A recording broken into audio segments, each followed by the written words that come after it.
Once upon a time, in a small coastal village, there lived two men with very different lives. One was a wealthy merchant named Adrian, and the other was a poor fisherman named Tom. Adrian owned several ships, traded exotic goods, and lived in a grand mansion atop a hill. Tom, on the other hand, lived in a humble hut by the shore, fishing each day to feed his family.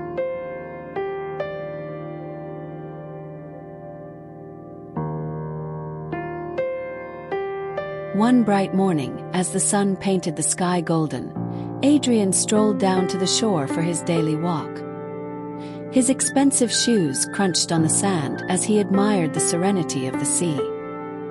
He noticed Tom sitting by his small boat, enjoying the breeze with a content smile on his face. Curious, Adrian approached him. "Good morning, Tom," Adrian greeted, his voice full of authority. "I see you're sitting idly. Shouldn't you be out there, catching more fish?" Tom, smiling, looked up at Adrian and replied, "Good morning, sir. I've caught enough fish for the day. Now, I'm just enjoying the peace of the ocean." Adrian raised an eyebrow, puzzled by Tom's response. "Enough. But why not catch more? You could sell them and earn extra money. Then, with time, you could buy a bigger boat, hire people to fish for you, and expand your business." Tom chuckled softly and asked, "And after I do all that, what then?" Adrian, thinking he was offering wise advice, explained, "Well, once your business grows, you'll make more money. Eventually, you won't need to work. You can relax, travel the world, or enjoy life however you please." Tom's eyes twinkled as he leaned back against his boat. "And what do you think I'm doing right now?" Adrian was taken aback. For a moment, he stood there, speechless. Tom continued, his voice calm and gentle, "I may not be wealthy like you, sir, but I have enough for my family. I wake up every day to the sound of the waves. I fish, I spend time with my loved ones, and I enjoy the simple pleasures life offers. To me, that is happiness." Adrian, still surprised by Tom's words, looked out at the sea.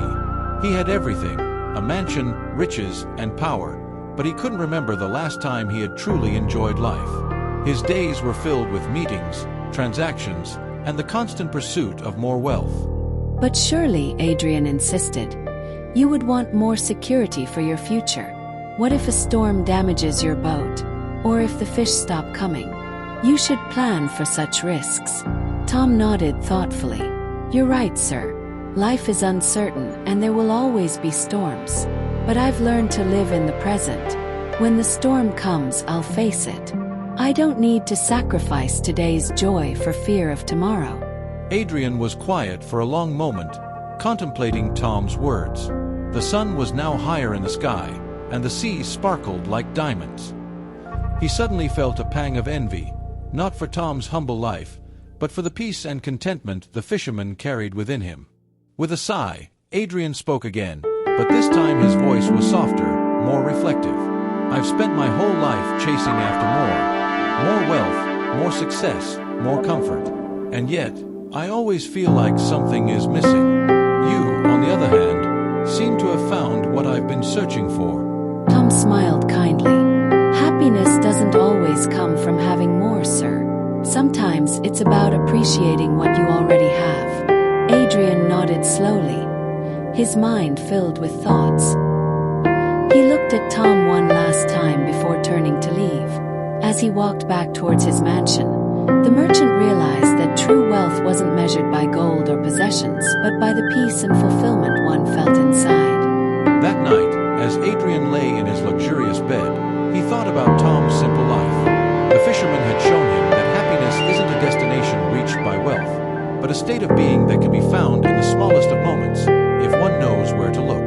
From that day on, Adrian began to change. He spent more time with his family, found joy in simple pleasures, and even started visiting the shore regularly, just to sit by the ocean like Tom. In the end, Adrian discovered that no matter how much wealth one accumulates, the greatest treasure of all is a heart at peace.